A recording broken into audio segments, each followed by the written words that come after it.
this event titled Engineering the Climate, Who Wins? The occasion for the event today is a visit to Washington, D.C. by author Clive Hamilton. I'll introduce Clive formally in a moment. What I'd like to do first is just offer a few brief opening remarks just to set the stage, to provide some context for Clive's visit and for the panel discussion that will follow Clive's talk.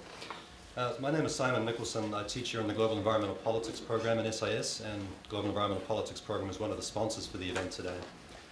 The other sponsor is the Washington Geoengineering Consortium. We've stuck a slide here on the side wall. The DC Geoengineering Consortium is a small study group that I've started with my colleague Michael Thompson at the back of the room and our friend Will Burns from Johns Hopkins University. We started this Washington Geoengineering Consortium out of a sense that the geoengineering conversation is entering a pivotal moment. To get to what I mean by that, let me just very quickly say what we mean by geoengineering for those of you who are new to this conversation. Geoengineering is a blanket term that covers a lot of different possible technological fixes, solutions, responses to climate change. And most folks draw a distinction between two different categories of response. Carbon dioxide removal on the one hand, which are technologies designed, at least in theory, to draw carbon dioxide out of the atmosphere and to render it benign and put it into long-term storage. And so technologies in that camp are things like seeding the oceans with iron, the idea being that that will cause algal blooms or plankton blooms that will then soak up carbon dioxide, or remediation of soil with biochar, or artificial trees that could then do the job of bringing carbon dioxide out of the atmosphere and putting it into storage. The other category is what is called solar radiation management. The idea being that if we can brighten some aspect of Earth's systems, then we can reflect some amount of solar radiation back into space. Ideas are things like making clouds more reflective or putting reflective sulfate particles into the upper atmosphere. Clive will have a good deal to say about all of these different strategies. For a long time, geoengineering ideas like these have been on the very fringes of the climate change conversation. They've been out there, but people have seen them as not worthy of serious investigation, as things to be largely dismissed by the mainstream scientific community and policymakers. But things seem to be rapidly changing. For one thing, we now have a large number of serious scientists and scientific bodies that are paying real and sustained attention to geoengineering possibilities. At the same time as there's growing disillusionment and dismay about the inability of mainstream political processes to tackle climate change. And so when you add those two things together, the moment seems ripe for a push towards geoengineering in ways that could be potentially politically and socially troubling. At the moment, the geoengineering conversation is largely a scientific one. There are very few people paying attention to the social, political, and economic implications of geoengineering technologies. And so that's where Clive Hamilton comes in. Clive Hamilton holds a chair in public ethics at Charles Sturt University in Australia, and he's a member of the board of the Climate Change Authority of the Australian Government, as well as being the founder and former executive director of the Australia Institute, one of Australia's leading think tanks. Clive's the author of a string of extraordinary and provocative books, including Requiem for a Species, Why We Resist the Truth About Climate Change, and his most recent book on climate engineering or geoengineering is titled Earthmasters, The Dawn of the Age of Climate Engineering. The idea for the panel is that we'll start with 15 minutes or so from Clive, and then we're going to bring three other guests up to respond to what they've heard from Clive and to offer some thoughts of their own. Our guests are Paul Wapner, who's a professor here in the School of International Service, the founder of our Global Environmental Politics program, and author most recently of Living Through the End of Nature. I needed to plug your book, Paul. Tina Johnson is Senior Director of Environmental Justice and Programs for the Energy Action Coalition, which is an organization that has grown out of campus-level activist work around climate change. And I invite you to speak some to that because we have lots of people in the room who are going to be interested in your work.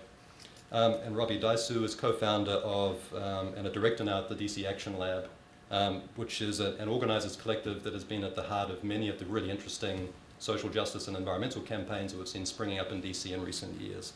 And again, I invite you to speak some about their work, Robbie. But first, Clive.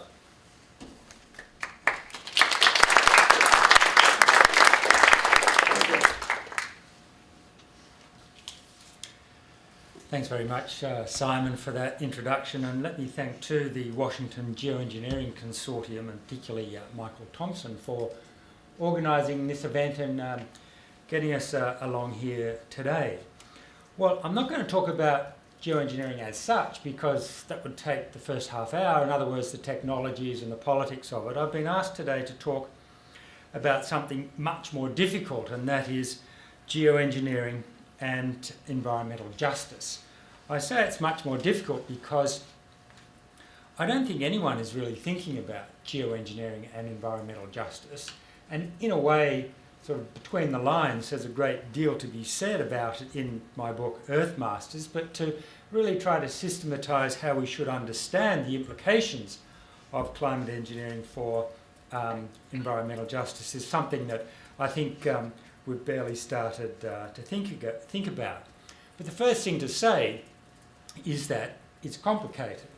There's no kind of easy knee-jerk response to responding to proposals to engineer the climate and the implications for environmental justice. David Keith, probably the foremost scientific advocate of climate engineering, in particular sulfate aerosol spraying, that is coating the Earth with a layer of sulfate aerosols to reduce the amount of solar radiation reaching the Earth's surface and thereby to cool the planet. He would argue that, and in fact has explicitly argued, that we need to begin not just researching but implementing this sulfate aerosol shield for the purposes of protecting the poor. That's his argument, that global warming and associated climate change will so harm the interests, the health, the livelihoods of the world's poor that we should, as a matter of justice, be researching and then deploying the sulfate aerosol shield with a view to it starting to operate and cooling the Earth within 10 to 15 years' time.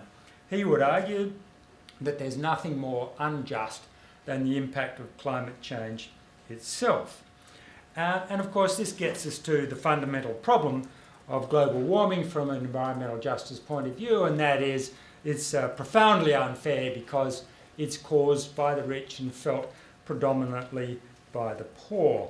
Although of course that's now changing since China became the world's largest carbon polluter in absolute terms, and China's per capita carbon pollution will pretty soon match those of Europeans, and so that will blow out of the water the per capita argument that the Chinese leadership has used to good effect for many years. And so there's been a reversion increasingly by China and some other nations, notably Brazil, to the idea of historical responsibility for global warming. Even historical responsibility will fall away in 10 or maybe 20 years' time once China, India, Brazil account for more than 50% of the increase in carbon dioxide and other greenhouse gases in the atmosphere. So what it comes down to, this argument is that the failure to mitigate is deeply unjust, and Plan B, geoengineering, climate engineering, is therefore a move towards a more just world because it limits the amount of global warming and the damage that will be caused by it. Now in the face of that argument, and it's a powerful argument put by some scientists and some others with good intentions. There are some others backing the whole geoengineering push who have less honourable intentions, in my view, but nevertheless there is a significant, a powerful argument in favour of geoengineering on the grounds of environmental justice. Now that all depends, of course, on whether it works. And whether it works is something that we don't really know, or whether it will work in the way that it is intended. It's often argued, in the case of sulfate aerosol spraying, that we already have a lot of information about the impacts on the world's climate from coating the Earth in a layer of sulfate aerosols, and that information comes from studying the impact of volcanic eruptions. Large volcanic eruptions throw so much sulfates and volcanic ash and dust into the atmosphere that they've been known to cool the Earth quite substantially for a year or two. But whether that translates into a systematic and sustained cooling of the Earth by installing this radiative shield in the stratosphere and not only cooling the Earth but stabilising the changes in the climate associated with global warming, in particular returning precipitation patterns to something like their current levels or their levels 30, 40, 50 years ago, is another question entirely. And next we have to think about the generational implications of climatic engineering. Now most people would agree, not everyone remarkably, but most people would agree that rapid mitigation of greenhouse gases would be the most fair approach to the global warming problem. And as you know, one of the core principles that underlies a program of rapid mitigation is, which is enshrined in the framework convention, is the principle of common but differentiated responsibilities, which essentially means that wealthy countries, as both the principal cause of climate change and because they're in a position due to their wealth to do most about it, that they should lead the way, and only subsequently at some point will poorer countries follow along. Now, it seems obvious to most people that rapid mitigation would be the most fair approach because it would minimise the impacts of climate change, particularly on the poor and vulnerable people throughout the world. Although it's also true that more conservative economists argue that rapid mitigation is not necessary, that if you do a cost-benefit analysis over time with an appropriate discount rate, then slower levels of mitigation are desirable. And indeed there are economists, usually ones paid for by Bjorn Lomborg's organisation, who are willing to argue that mitigation of greenhouse gas emissions is not a global priority. There are all sorts of other things we should do to help the poor before we start reducing greenhouse gases. But in that context, it's very hard to know what kinds of principles ought to be applied if instead of pursuing Plan A, reducing global greenhouse gas emissions, we pursue Plan B, engineering the climate to reduce or offset the impacts of global warming. I think in the case of climate engineering, the principle of common but differentiated responsibility somehow becomes irrelevant. I mean, I must say I haven't devoted a lot of thought to that. Do you think, well, what does that mean in the context of climate engineering? I think it's just kind of gone. You sort of look at it in a completely different way.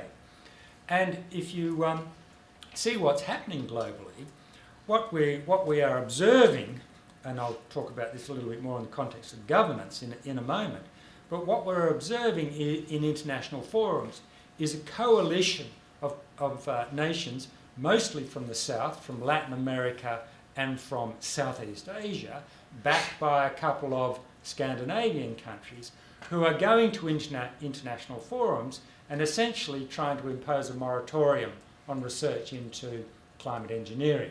I'm thinking particularly of the Convention on Biological Diversity, where there have been a couple of resolutions that have effectively banned experimentation, especially in ocean iron fertilisation, except under particular circumstances where those who do want to do that kind of experimentation would need to justify it and get some kind of approval to go ahead with it, which incidentally only emphasises the fact that there is virtually no international law governing the regulation of geoengineering experiments of pretty much all types.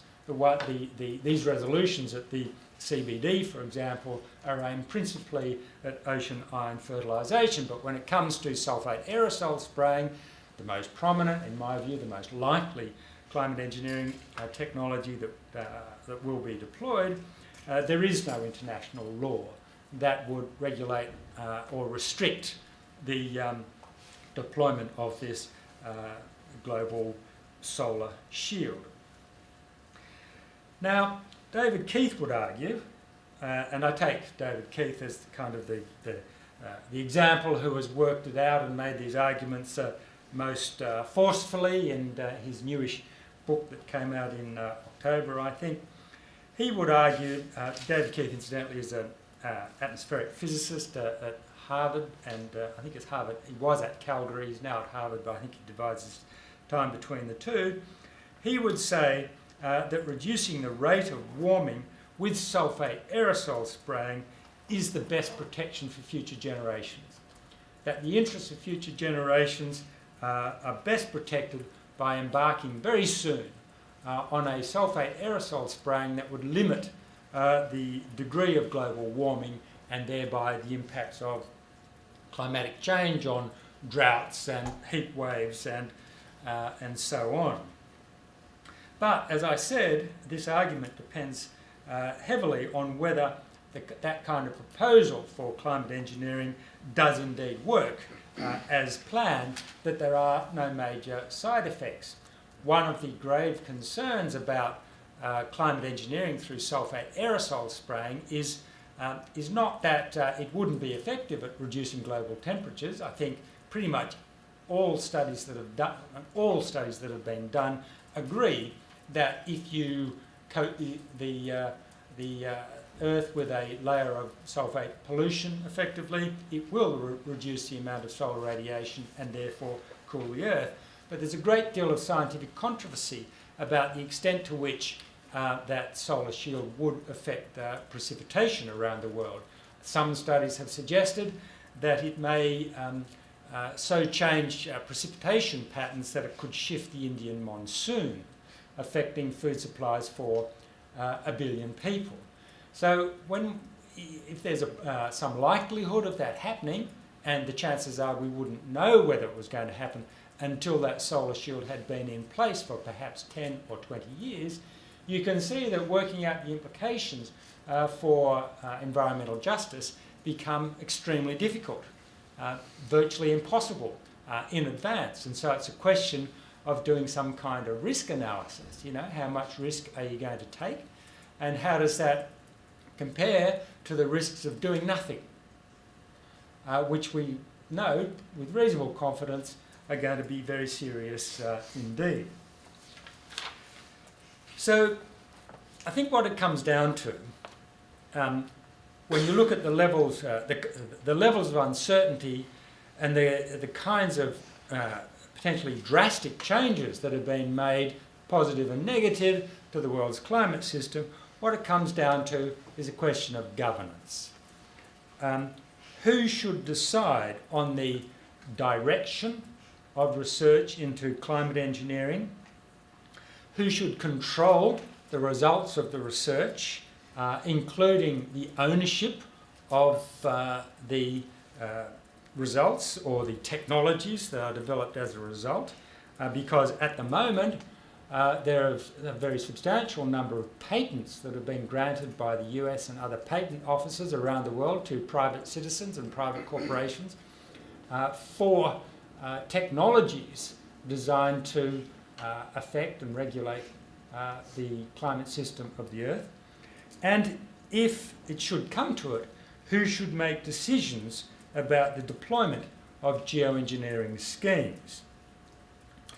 Because, it sort of goes without saying, but it has to be said, in the case of sulphate aerosol spraying, there are a whole range of ways you could do it. You could deploy it in a way that tried to reduce the Earth's temperature by 0.2 of a degree, half a degree, 1 degree. I don't think anybody would want to take the temperature back to pre-industrial levels, because there's been quite a bit of adaptation by ecosystems to the amount of warming, 0.8 degrees centigrade, that we've had already, but if we want to say keep it at 0.8 degrees centigrade, then we could probably adjust the amount of sulfate aerosols in the upper atmosphere to achieve that. But there are a whole range of other variables that could come into play. What type of particles would we put up there? Would we do it right through the year or at certain times? Would we deploy those particles over the equator? Or would we do it, as Mike McCracken has recommended, would we do it only over the Arctic in order to try to limit the melting of the Arctic? The whole range of variables, once you get the engineers involved, that could change the kind of climate engineering that would be associated just with that one scheme, sulfate aerosol spraying, let alone ocean ion fertilisation, marine cloud brightening, changing the albedo, sucking carbon dioxide out of the atmosphere, and so on. So the question is, who would make those decisions? In whose interests would those decisions be made? If somebody is going to have their hand on the global thermostat, to put it crudely, are they going to set that thermostat to suit climatic conditions in southwest United States, in northern China, in Siberia, in the Amazon, because each setting will have different impacts in each of those places. So the person who, or the country, the nation, the government who is making those decisions are going to effectively be, if it goes to plan, setting the climatic circumstances for decades, perhaps centuries, to come for people in various parts of the world. So this, of course, has profound implications for environmental justice, for democratic decision-making. And we have to ask ourselves, if what is at stake is the climatic conditions of the world, bearing in mind that generals have always dreamed of controlling the weather from Napoleon onwards, who is going to be making those decisions, and given the strategic importance of the world's climate, are those in a position to regulate the Earth's climate going to allow others to have a say? So let me just finish with a couple of comments on one aspect of the current political debate over climate engineering, and this is where the Washington Geoengineering Consortium's work, I think, is particularly important, and that is what I regard as strange phenomenon of the reluctance of environmental NGOs to become engaged in the debate over geoengineering. Any assessment of where the world is going must conclude, I think, that geoengineering will no longer be a kind of fringe concern, but will become a major agenda on the minds of the powers around the world. After all, when we look at what the climate scientists are saying, when they are ringing the alarm bells ever more loudly, and when we look at the kind of action that's being taken by the major powers around the world, I mean, in my country, Australia, we're going backwards at a very rapid rate with the election of a government dominated by climate science deniers. This gap between what the scientists say we must do and what the policymakers around the world are doing is widening. And when the implications of that come home to roost in the form of rapid changes in the world weather and severe climatic impacts, what are we going to do? If David Keith, for example, comes along and says, well, we're in a desperate situation, Mr. President, I have the answer for you, here is plan B, desperate times call for desperate measures, it's going to be pretty attractive. And which is why we're starting to see Russia pushing very hard for geoengineering to be included in a very positive way in IPCC reports, which is why the Chinese government has decided to include geoengineering amongst its earth science research priorities. So we can see a kind of some gathering forces behind climate engineering, In the United States, there are a number of influential scientists who are pushing for a major research program. The Royal Society in Britain has argued for a major research program into geoengineering. We're seeing venture capitalists coming into it, people taking out patents. We're seeing Bill Gates and Richard Branson putting substantial sums into it. Economists, like the authors of Super Freakonomics, backing the idea. An appalling book, incidentally.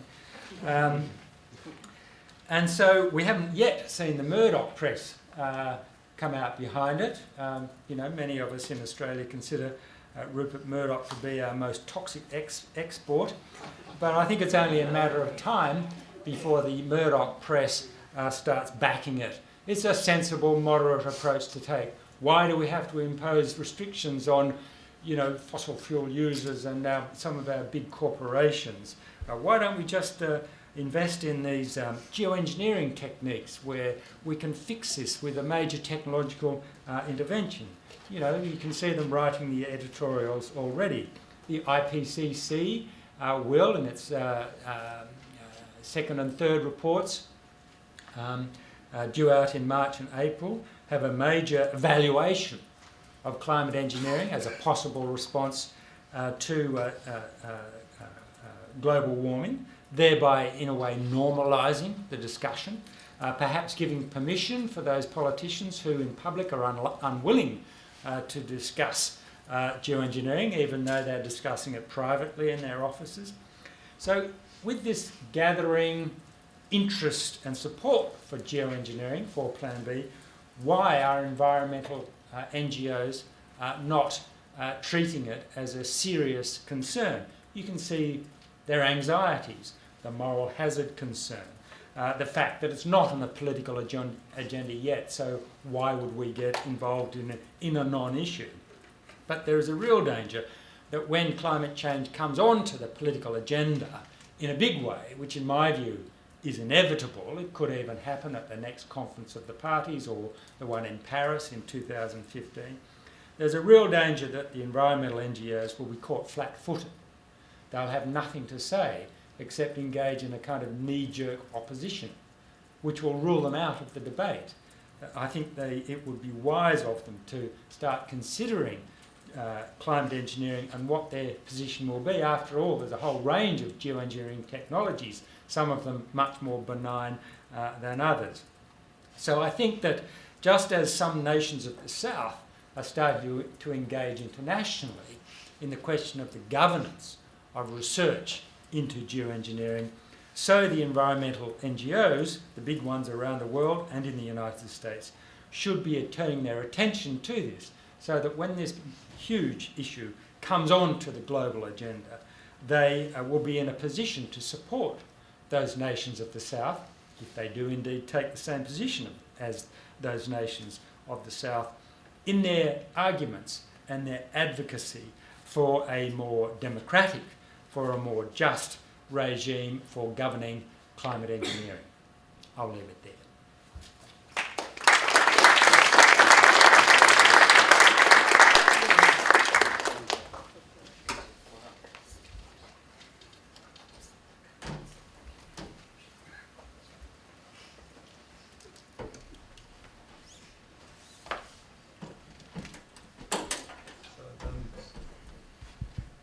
As we get settled, just let me say that the Washington Geoengineering Consortium ran a meeting a couple of months ago with Washington DC-based civil society actors, looking at the questions that you raised about environmental organizations and their engagement or unwillingness in this case to engage with climate engineering. A report from that event is available on our website, and I have some hard copies with me if anybody wants to see the report. The format now, I'd like to just turn to the rest of our panelists and invite 5 minutes or so from each of you, some opening thoughts and reflections. Maybe we can just go down the table. Yeah, please.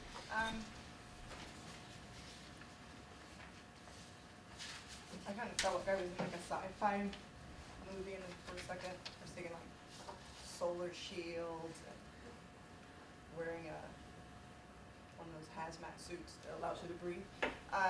But I think the question that you put was something that really struck me, which was where are the NGOs on environmental justice? And I think one of the answers I would have is that the larger NGOs, although their mandate, or they might say that their mandate is to work for the good of the people, the poor, whether it's in this country or internationally, we have seen that that is not the case. That it's a good fundraising tool, but the actual benefits are not directed at the folks that are being impacted. So I would ask the question, who's at the table when these conversations are happening? And if they are the larger greens, then you're not going to see them come up with some big, bold, audacious plan to really impact the work that's happening around geoengineering and finding a way to make it be a part of that conversation. And so I think it really gets back to the work that we do at Energy Action Coalition is to engage youth on college campuses and to work with frontline communities around issues that are impacting them directly in a way that they can actually be empowered to be a part of the discussion.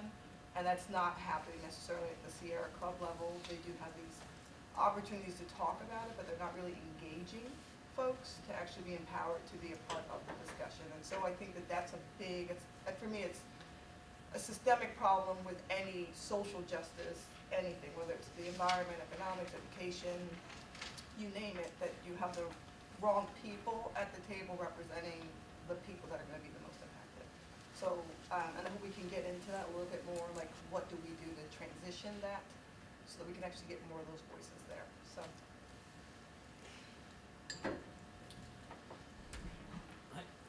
My name is Robbie DCU. I'm a co-founder and a member of DC Action Lab, which is a collective here in DC that helps organize all the large mass demonstrations that happen on the mall, perform direct action trainings and actual direct actions for the environmental, labor, and immigrant rights movement. Some of our more noble stuff was the Forward on Climate March. We helped EAC with Power Shift in Pittsburgh. We helped with the latest push around immigration rights with the series of direct actions on the Hill. And a lot of the work we do comes from an analysis that's shared within the collective of looking at things from building from the bottom up as opposed from the top down, and looking at the process of capitalism in the system that we live under and how that reflects in the organizing that we do and how we undo the oppression and violence that comes with that system, which brings into the concerns that pop into my head when we talk about geoengineering is are we repeating the same process that's got us into the mess of climate change, right? Are we looking to find a technology to solve the problem of a technological problem? Are we going to continuously extract energy sources without the consent and well-being of the people who are being extracted from? And is it actually a solution or the creation of a new frontier? So I've had some conversations with Michael around the patents and such, and you look at who's taking them out, it's the same oil industries. We're looking to open up a new market, a new commodity to take over. So from my perspective, I'm just wondering, where is this actually leading to the end? And is it, and yes, it does sound scientific or science fiction-y, but it is a real possibility, especially with the massive amount of money the Gates Foundation is pouring into it. How do we continue looking at it from an anti-capitalist point of view of rejecting this notion that we need to be in competition with communities to build a better world and not working with communities to make that better world? Well, thanks, and thanks for the talk, Clive, and I look forward to reading your new book. I guess where I'm sitting right now is if I look out at the state of sort of climate politics, I don't think there's much of an argument to be said that we're going into the portal, that we're in the portal, and we're just going to keep going. And the one number that the international community has sort of agreed upon, 2%, a 2-degree increase is what's, I don't know if the word's tolerable, but is sort of short of global baking. That the IPCC summary report that came out a few months ago basically said about 16 years we're going to blow through that number, business as usual. And since the report has come out, there hasn't been much of a change of business as usual. In fact, I don't see much, probably aside from geoengineering, that's proposing anything except business as usual. Question though, and I forget your name? Robbie. That Robbie just raised is sort of, geoengineering may just seem like more business as usual, just sort of ramped up. But I think that what the question to me then becomes, as we go through this moment or this historical time of climate intensification, I think we have sort of almost an existential question to ask ourselves, not sort of how do we fix it, because again, I think there's very few indicators politically that we're actually going to get out of this, but the question seems to become, what kind of people do we want to be living in this time of intensification? And on the one hand, one could say, as Clive sort of suggested, that geoengineering may seem, not you suggested, but you talked initially about the argument that we should do this for the poor. And it seems like, well, okay, we should be really moral people and actually go forward with geoengineering. But in fact, I agree with the former comment that the way we've dealt with environmental challenges, not just climate, but historically, we never solve these things. We just sort of displace them. We send them across space to people who are less fortunate than us to deal with the problem. We send them across time to future generations, or we send them across species, and we sort of say, you know what, this is for the more than human world to deal with. In every case, there are justice questions being asked, and I think there's justice questions being answered. And I see this as sort of a further attempt not to necessarily ask us to change our lifestyles. To me, geoengineering is you say more of the same. It's that incredible resistance to that those of us who are fortunate enough to say we like our lives the way they are, and we will do almost anything. No, I think we'll do anything to keep them that way. And that seems to me to raise questions about human identity and what we want to be. The question I guess I'm sitting with a little bit with two questions. One is that, Clive, you have this book called Earth Masters, and I think that geoengineering is this sort of resuscitation of this kind of modern human impulse to master the world, and to master the more than human world first, but also to master people and so forth. And I guess I'm wondering what the opposite of mastery is. That is to say, is it just, it's not, I don't think humility is the right answer, because technophobia is not, and being a Luddite is not, I don't think, an option, as it were, in this day and age. I don't think it's a wise option. But what's that middle place where we can get to, where we're actually, we sort of temper our mastery and yet sort of stay in the game? And so that's just a question. And then the second question I have is, what is the, Clive, you sort of talk about that NGOs may find themselves flat-footed in this debate pretty soon, but what's the meaning of resistance to geoengineering? If there were good arguments to resist this, and recognize that, I mean, my prediction is this is going to come down, this is going to happen. I mean, we're going in this direction, and yet there will be resistance. There will be, I think, thoughtful resistance. But what does it mean to resist almost the inevitable? Is it meaningful to resist the inevitable? And if so, why? So those are the questions I'd like to ask. I agree, Paul, with your read of the current state of climate politics and thinking around these concerns. My sense of geoengineering is that when a civilization gets to the point where its very existence is threatened, then we're going to pray for miracles, and it's going to be our politicians and our business leaders who start promising them. And the miracle on the horizon is we can make all of these challenges go away with a techno-fix. Sulfate aerosols being the most prominent example of that. Now, nobody who's thoughtful doing scientific research on climate engineering wants that to happen. David Keith and so forth are pretty careful to say this is a plan B that we just don't want to see. It would be a horrible, horrible world if any of our geoengineering schemes had to be deployed. What we really want is mitigation. This is waiting in the wings if we don't get there. But all of the social impulse, all of the social pressures are towards mitigation of the type, of the extent that we need, being an almost impossible ask. And so geoengineering, to my mind, is inevitable. And so I wonder what the rest of you make of that. And then if we follow up with Paul's question, what does resistance look like, given that geoengineering is bound to take place? What does it mean, not just to resist, but to thoughtfully engage with this new process by which larger numbers of people try to intervene in technological ways with the climate system. Well, thanks, folks. There are all sorts of fascinating things there. Let me just try to deal with a couple and we can come back to them.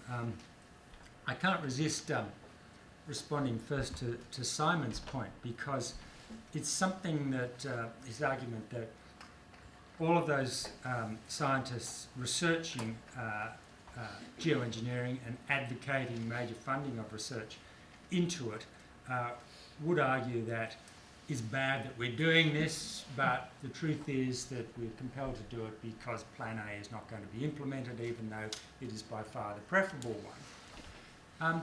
But actually David Keith has changed his position, and David Keith is the most influential scientist advocating research and now deployment of geoengineering. And this, if you read it, it's worth having a look. It's quite a short book, and this is my anxiety, or one of my anxieties about climate engineering.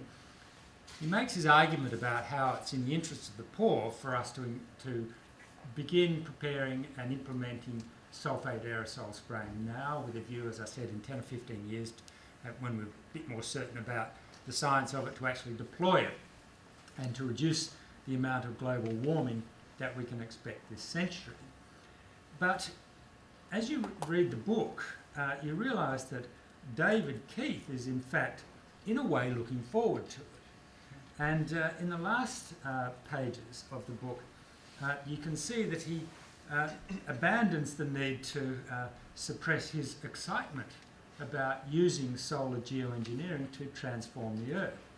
And so in those last pages of the book, he speaks approvingly of humanity's, quote, new powers to shape the planetary environment, and of his hope that we will be able to use these new powers that scientists like himself are developing to quote, build a thriving civilization. And his very last words in his book talk about his delight in the new tools that he and his fellow scientists are developing. Now, I find this terrifying. Suddenly, this sort of desperate measure that we had to develop to save the world from catastrophe is an exciting new approach to playing with the planetary ecosystem. And so there's a way in which some scientists who start out with the best of environmental and justice intentions get drawn into this kind of technological game, which is why in the book I developed sort of links between geoengineering and the Lawrence Livermore National Laboratory, the Cold War nuclear weapons facility, and that in some segments, not all, but in some segments of the geoengineering scientific community, there's a kind of similar Promethean ambition to use humankind's technological capacity to take control of nature and to manipulate it to suit our needs. So coming to Paul's question, what is the alternative to this Promethean ambition? And in the book, I thought, well, if Prometheus is the Greek god who gave us these technological powers, who would be the Greek god or goddess who would sort of counter this? Because you can always find the opposite in the pantheon of Greek gods. And the best I could come up with is Soteria, the goddess of safety and precaution and deliverance. And so I think there's a kind of Soterian approach, which is not a Luddite rejection of all technology, which I think is really, a dream that is not helpful at all, but a much more cautious approach to technology so that we control it rather than technology coming to control us, which I think is what we see in those words from David Keith, that the technology takes on a life of its own that comes to actually dictate its own terms. I think that's the anxiety, and why the world will split into Prometheans who love this idea of taking control of the natural world and regulating it to suit our needs, and people have a more kind of Soterian sentiment, which was, whoa, we better be really careful about this. We're not opposed to technology, but we want to recognise that nature itself is going to have a major say in what happens. some argue that the Satyrian impulse leads to disaster, because at the moment there is no mainstream mechanism, political or social, for tackling climate change. And so the opposite of geoengineering is basically tacit inaction. But Well, we're on the path to disaster. Well, except that the opposition to geoengineering, which in its most, the opposition to action on climate change in its most extreme form is, of course, climate science denial. And what we find is that climate science denial and the Promethean approach to geoengineering are in fact the same thing. And so we have this very bizarre situation, at least it's bizarre until you think it through.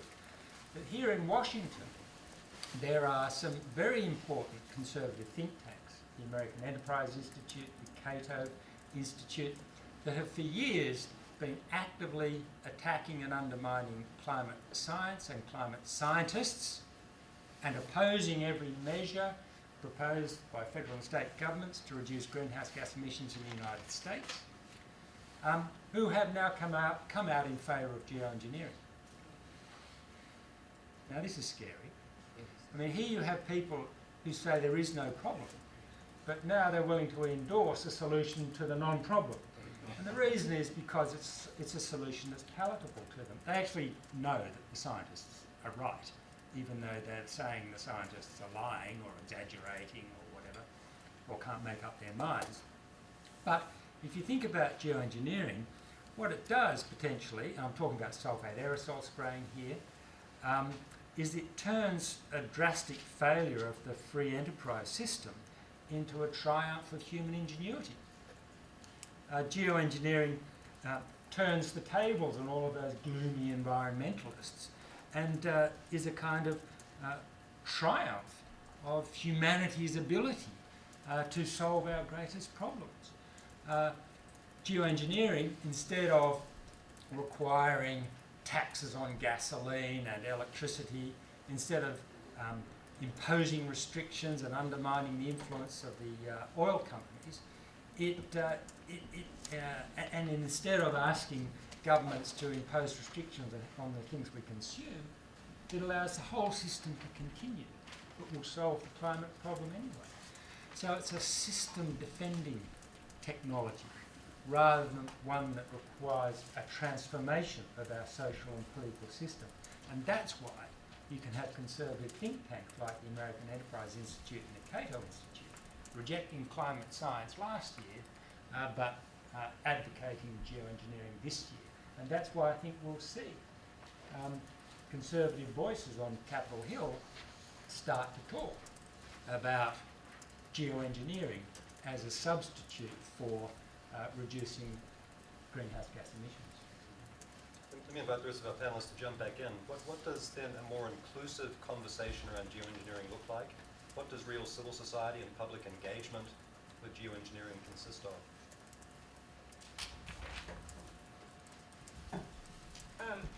First of all, I think the fact that, to be honest with you, I didn't know what the hell it was, so I was asked to be on this panel. So, and I work with EJ community, so if I don't know, I'm sure a bunch of people don't know. So how do you get people to come to a conversation when they don't even know what exactly they're being asked to talk about?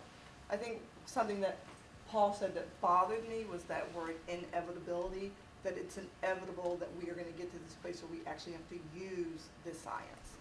Where at this point in time, there's a lot of fighting and struggling going on in the front lines around, I mean, just locally, stopping the KXL, not drilling for tar sands, not allowing that to be part of our system. There are lots and lots of movements going around natural gas, hydraulic fracturing all across this country. And yet there's no momentum being built, I think, from the scientific world to say, hey, let's look at what these impacts really are having on communities. How do we find alternative ways to not pull fossil fuels from out of the earth and find renewable alternative energies that can be used in a useful and helpful manner?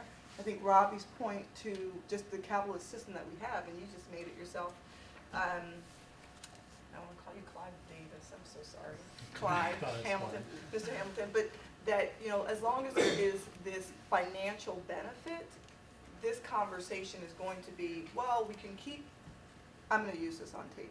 We can keep fucking up the environment because we have this alternative, which is geoengineering. And then we're gonna be able to create, as Robbie said, this new market, and we can reinvest. And unless we're willing to really change our systems, and you said this earlier, I believe this. I like running water just like everybody else. I've lived in third world countries. I know what it's like to take a pigeon bath with a bucket. I know what it's like to have to boil my water and put iodine in it. I get that. We like the amenities of our evolved society. And so I think if we're willing to make some changes, and drastic changes, to the way we live and the way we perceive our privilege to allow us to live, that we can actually start making some inroads.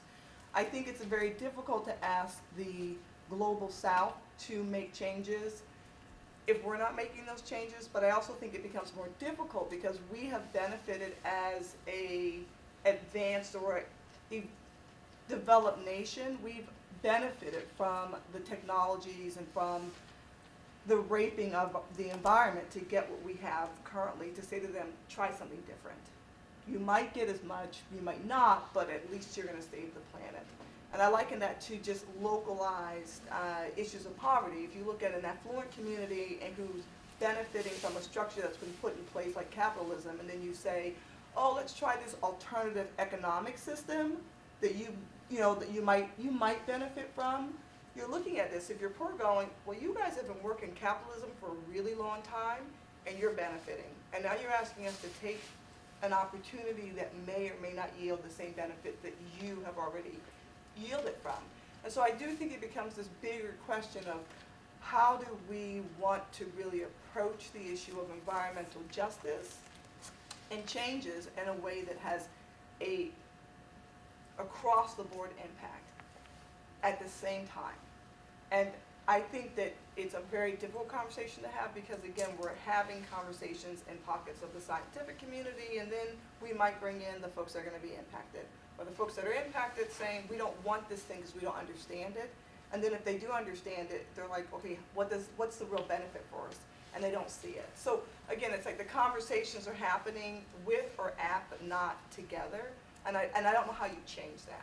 I really don't know how you change that. I think for me, that's been one of the biggest concerns, just dealing with even like the Keystone X-Line pipeline.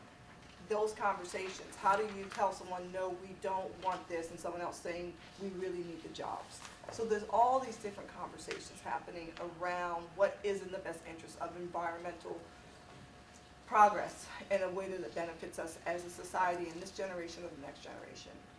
And I think it has to be a common conversation, a common language. And you're from Australia, I'm from the United States, and us having a common language is difficult, right? We speak the same language. So it's a difficult thing to do. So those are my 5 cents.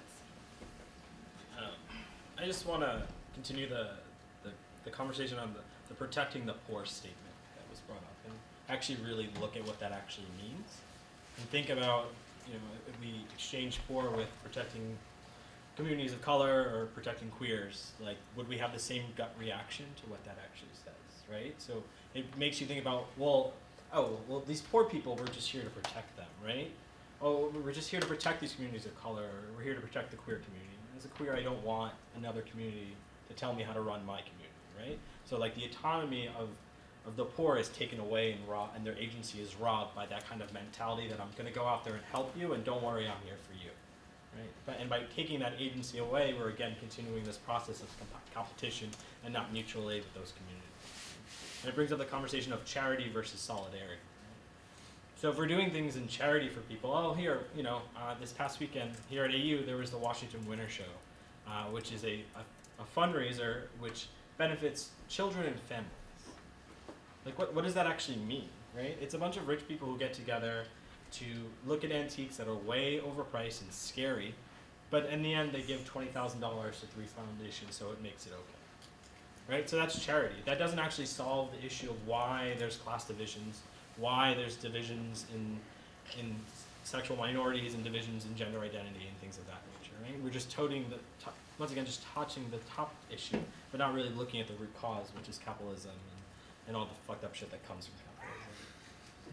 And then the other question of what does resistance look like to this? I think I think resistance, I think this concept of that social movements are these weird, scary things that exist and the other is actually a really false idea. They're very simple things. The only thing that has ever changed anything in this world is a mass movement of people demanding change, right? There's this misconception that, oh, we just need the states to regulate, we need the government to do this and do that. But that's not actually how it's ever happened and how it never will happen, particularly in the capitalist system, right? If using the case study of the African American movement, the civil rights movement in the 60s, you actually, it's like seen as LBJ passed the Civil Rights Act and like did this out of the goodness of his heart. When in reality, that's not what happened. He was forced to do this by a mass movement of people demanding that there be actual change and actual liberation for communities of colors in this country. And if you look at that line of what has happened, you then have this spike of black nationalism and the black liberation movement, the Black Panther Party, as a direct result of that social movement being co-opted by the state and understood by the state. Right? So the resistance to this is going to be the same way. There'll be a mass movement of people who oppose it. They'll push the state to do the right thing. The state will bend a little bit and do the right thing and then take up the cause as the right thing to do. And it's finding a way of continuing that resistance past the adaptation of the state of its acceptance and continuously moving past the capitalist system. Any thoughts, Paul, before we open up some questions? Yeah, just two quick thoughts. One is I appreciate the comment about satira, and I'll just sort of acknowledge my ignorance. I didn't hear of satira till now, and I say that both because I don't know if I'm alone, but many of us know about Prometheus, and I wonder if that's an indication, though, of why we're in the place we're in. I don't know. I guess I think we're in somewhat of a tragic place, not necessarily one that's clear. And I just wanted to thank you, though, for also questioning the comment of inevitability. That, yeah, I mean, I don't see the future. I am teaching a course on the future of environmentalism, but that's because it's a question I'm asking myself, not because I have anything to say about it. But it seems to me that the question of inevitability is I mean, it's irresponsible to say that, but I do think that that things are going to intensify. I see no sign of a sort of a bright future sitting out there, and so the question for me is, how do we sit in that place, and more importantly, how do we act in that place? And for sure, I think, you know, we need to stop the XL pipeline, but we need to stop the XL pipeline not because that's going to change climate change. We need to do it because it's the right thing to do, and because it's a gesture toward a world that we think is imaginable, not because it's a world, though, that we're actually going to, that with confidence we're going to grab. And it just brings me back to, I think that there are ways. I appreciate the comments, forget about endpoints, but I think then it's sort of, again, how are we going to live? And I think that we actually can live in this time of intensification by actually elevating human dignity and elevating the human spirit and not going into a place of a sort of which is right there as a possibility, going into a survivalist mentality, which is going to drive us not only toward geoengineering, it's going to raise the gates of gated communities even higher. It's going to create greater gaps between the rich and the poor, and I don't think that's inevitable, for sure. So that's what you can open it up. We can just, does it make sense to gather a few questions and then have some responses? Maybe we can hear from 1, 2, 3, and then we'll respond. Chris, can you let us know who you are? I'm David. I'm an SIS student here. Sorry. I sort of wanted to get to, I guess, all you guys expressed the point of like doing what's right, and I think that we can really look at the XL pipeline as an example of this. I looked at sort of the cost-benefit analysis of not doing the pipeline, and when I realized that the pipeline improves the efficiency of the system, and so if you don't do the pipeline, the demand is still there, and so unless you can understand, you don't get rid of that barrier. So if you get rid of the pipeline without reducing demand for oil, the alternatives that the world has to take, so shipping it via ship or tanker trucks or getting it from other regions of the world, is far more environmentally damaging than building the pipeline. And so I think probably almost everyone here would recognize that it is actually detrimental to have these sort of feel-good stop the oil drilling because it's right until you have a working alternative. And that working alternative is just really difficult to get to because a whole bunch of things have to happen first. So let's take a couple of other questions, but I'd love to hear how you weigh those sorts of considerations as you're thinking about activism.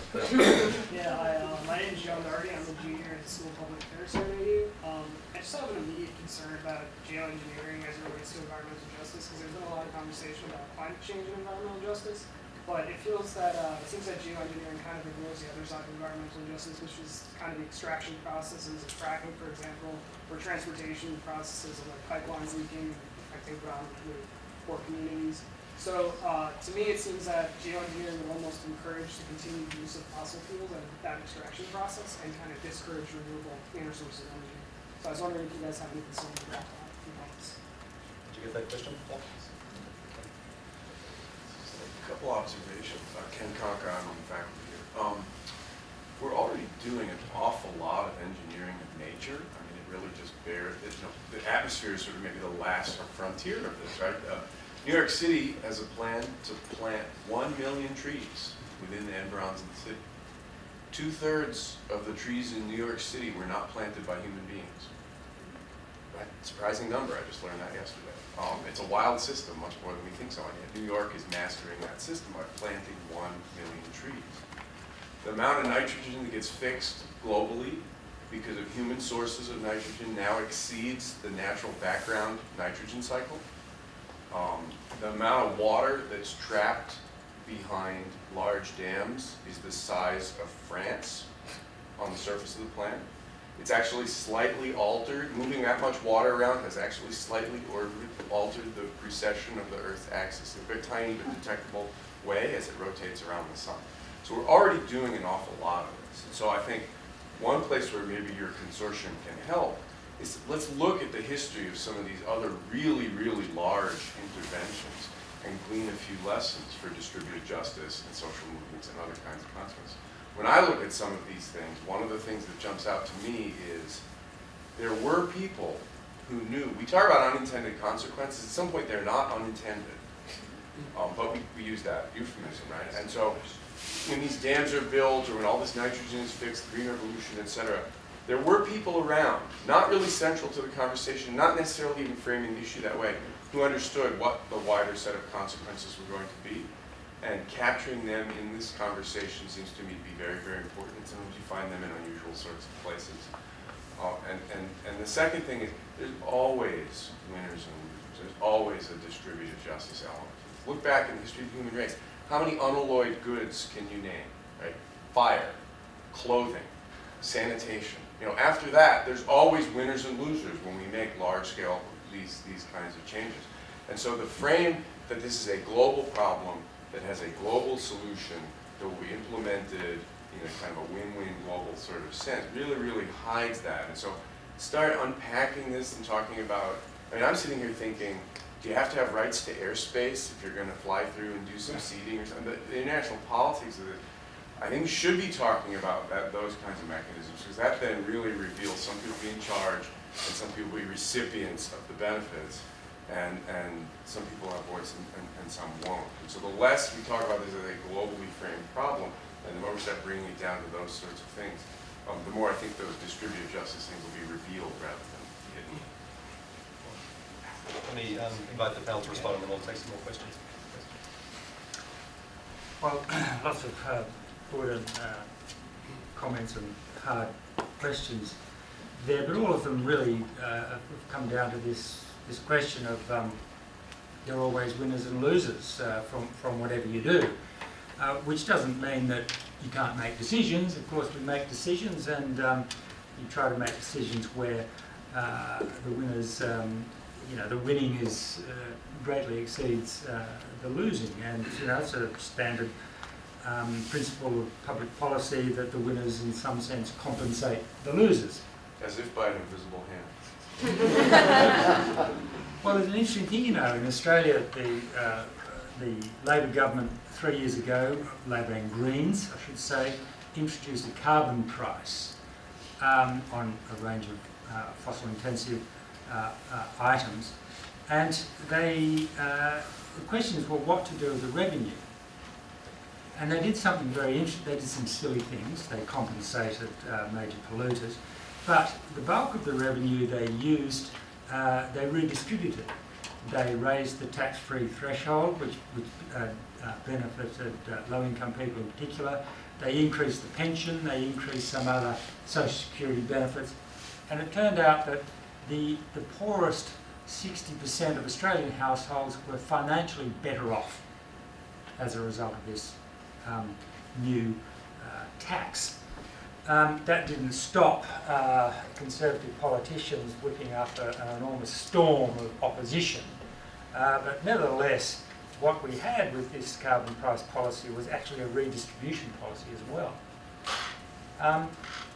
And so, certainly from a policy point of view, it can be done in a more equitable way.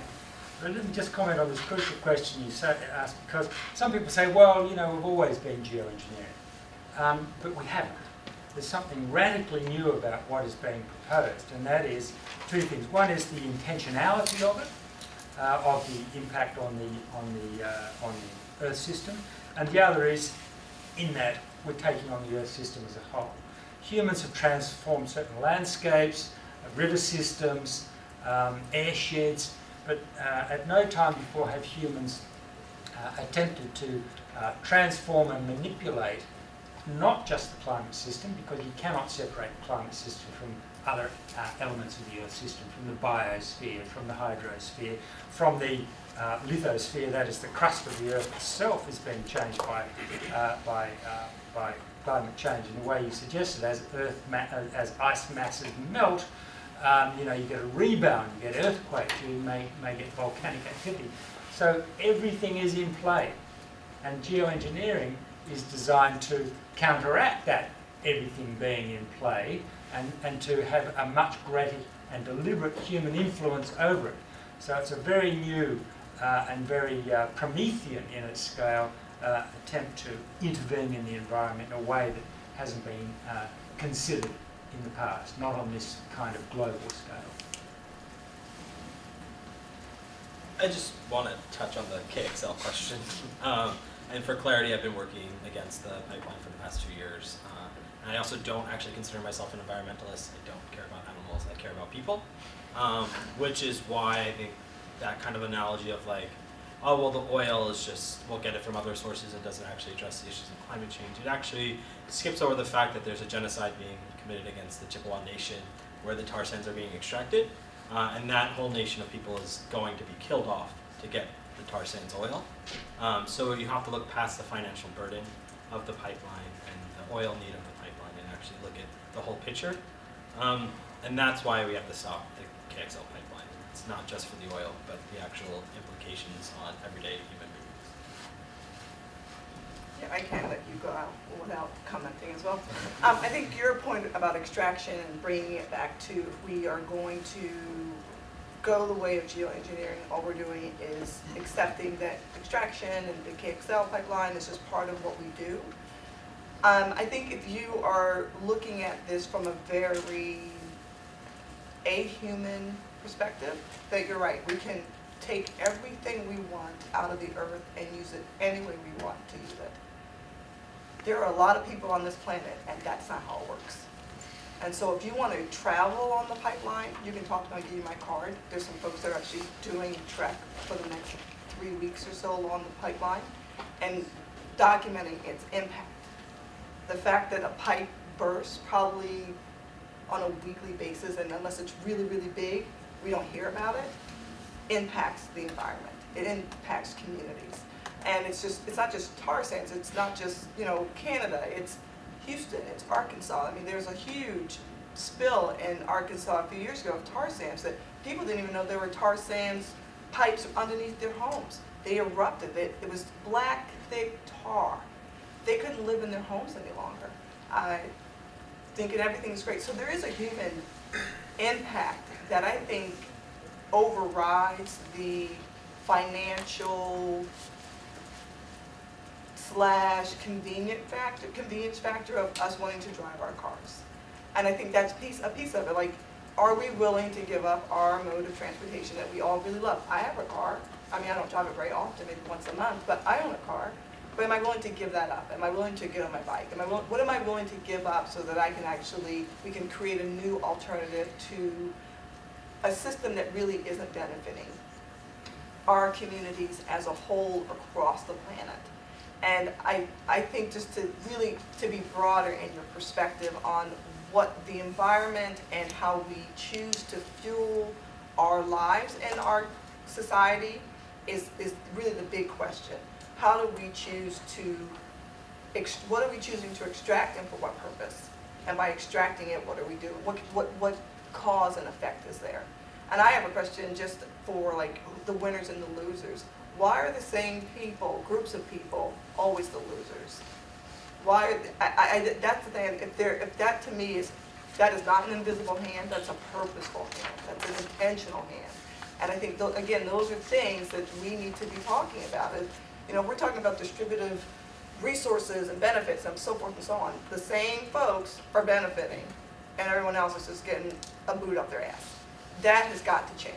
And I think it's changing the mindset. You know, I've lived in India and I see the changes. I see what's going on there, and the fact that the poor are really poor, the rich are really rich, and they're using tons of petrol, and I hate Delhi because you can't, it's insane to drive there. Too many cars, too many of everything. But like, how do we begin the conversation there of like, what can you do differently when we're not having that conversation, and what can we do differently? What are we willing to sacrifice? What are we willing to give up to make those changes?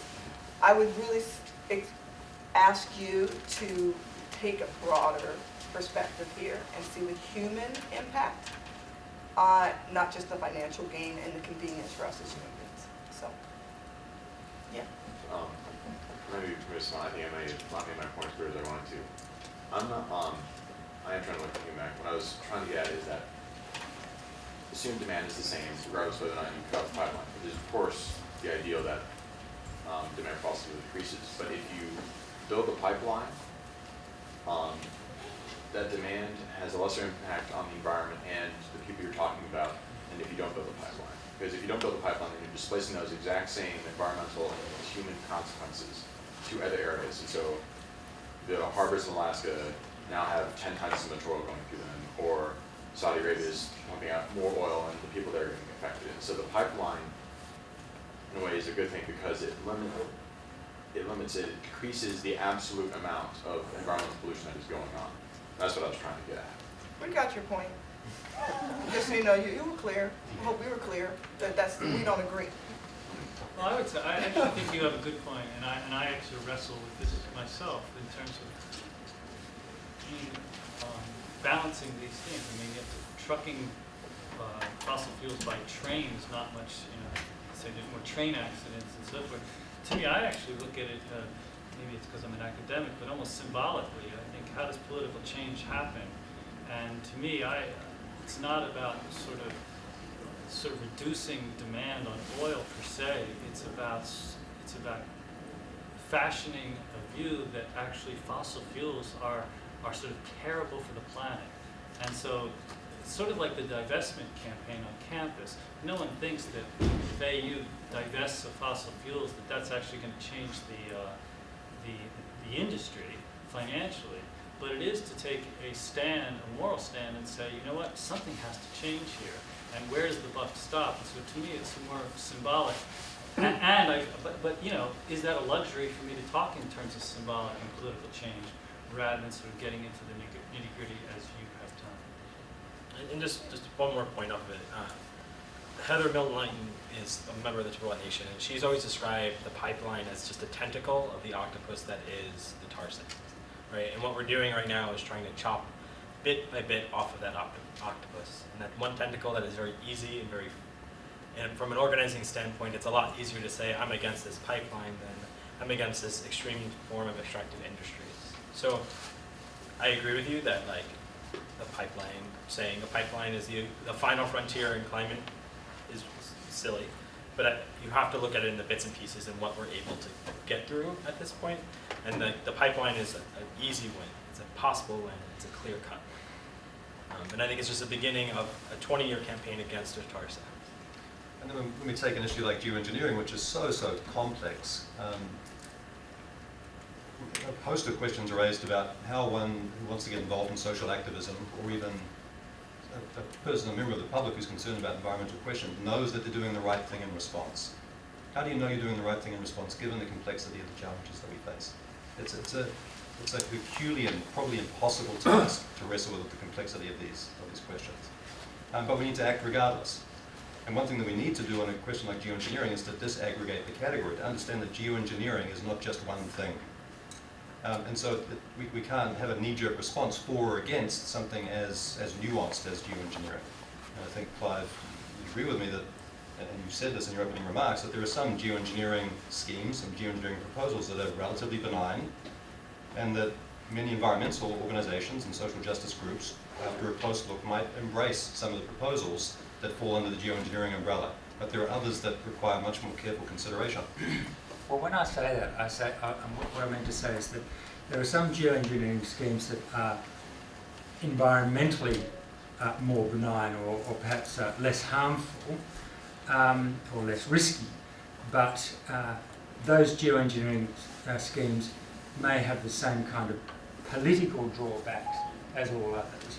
So, you know, air capture technology, sucking carbon dioxide out of the atmosphere, fixing it, piping it, burying it underground in perpetuity, is not going to have the same environmental risk. It's by no means risk-free at all, but it's not nearly as risky as sulfate aerosol spraying. On the other hand, the kinds of anxieties that I think you, Tina, pointed to about geoengineering being a way for the fossil fuel industries to continue are still entirely present with that air capture technology, which is the same kind of argument that I've used for many years against CCS, carbon capture and storage, which was presented with tremendous fanfare 10 years ago, backed by the coal industry, supported by governments around the world, in the US and Germany and Australia and China, was going to be the saviour of the fossil fuel industry. And anybody who had a close look at it thought, this is a furphy, this isn't going to work.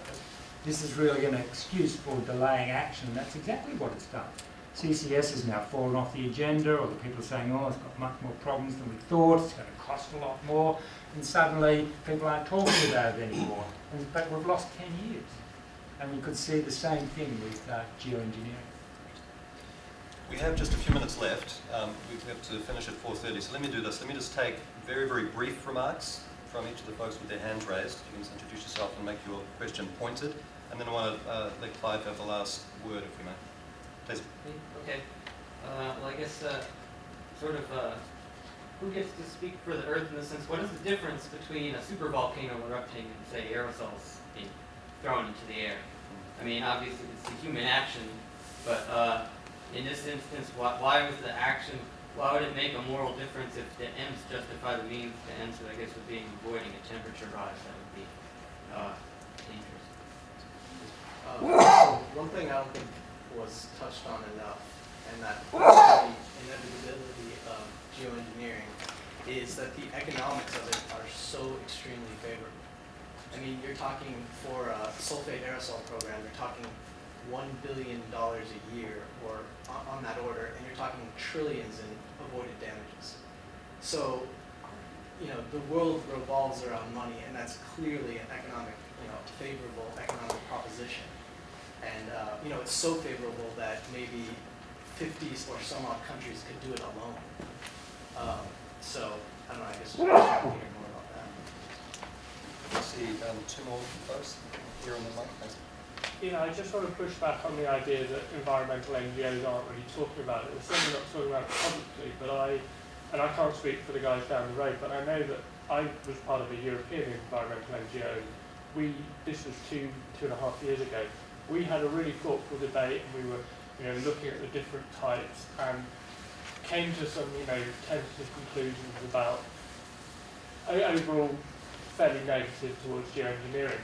But we decided we weren't going to discuss it publicly because we don't want to legitimise it. We didn't want to push it up the agenda anymore.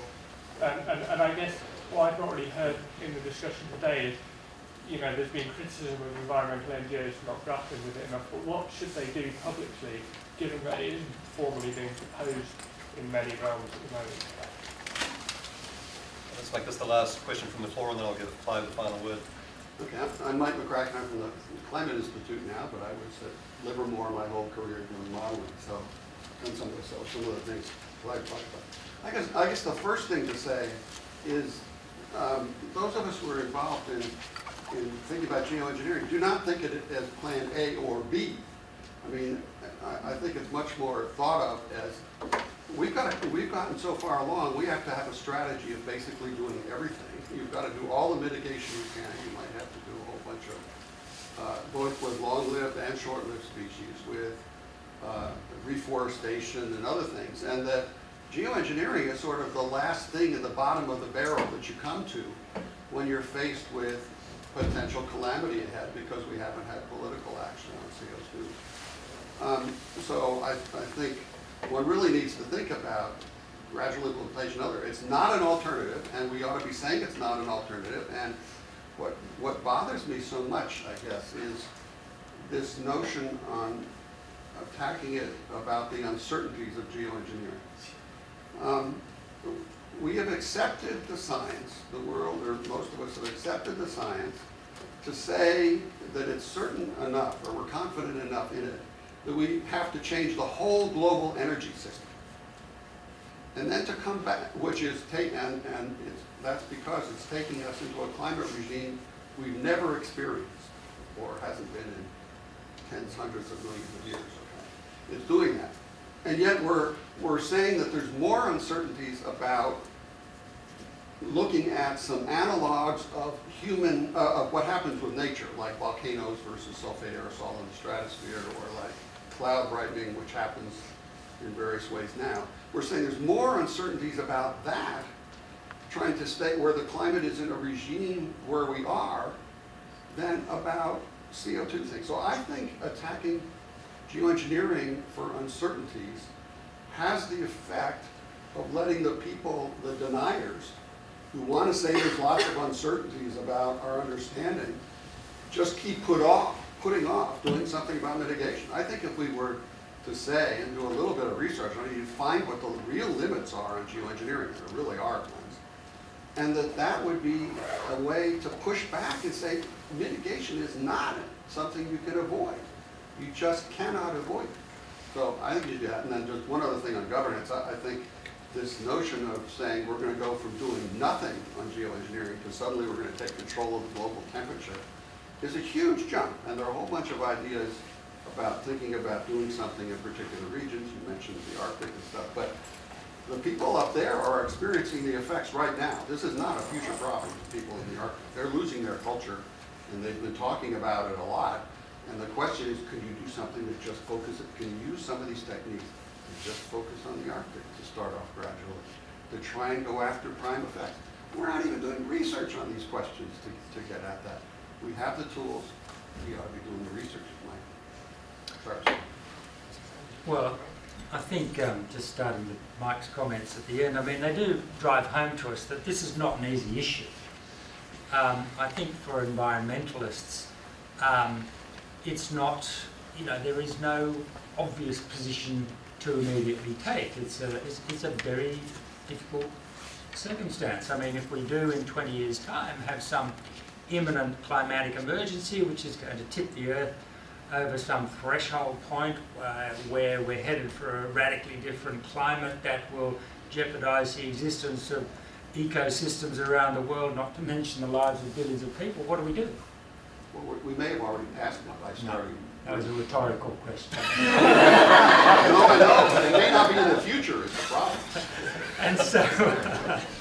And so, the point is that although clearly I'm a skeptic about geoengineering, I also recognise that blanket oppositionism is not a helpful or intellectually defensible position to take.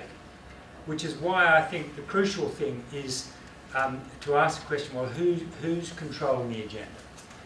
For me, the crucial question is the governance of the whole process, decision-making about geoengineering, rather than seeing it fall into or remain in private hands or being dominated by people with politics which essentially are defending the system as it is and protecting the interests of powerful corporations and the political economic structure, which is where the whole geoengineering debate is now and is likely to go, unless people who are concerned about environmental justice enter into the debate. I mean, that's why I wrote this book. I said we can't stay out of this question. People who have the kinds of concerns that we do.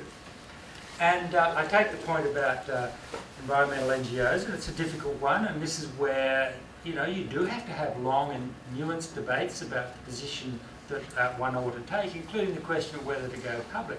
But I think there's, whilst environmental NGOs may well not want to launch a broad-scale campaign on it, certainly when it comes to the Royal Society issuing a major report on it, when nations of the South get the CBD to pass resolutions on it, and particularly when the IPCC brings out a report discussing geoengineering, major environmental NGOs are crazy not to respond in a considered and detailed way to what those organisations are saying. So I think they definitely have a role to play in the public, as well as developing positions so that they're in a position to respond, you know, if it comes up at a COP or something like that.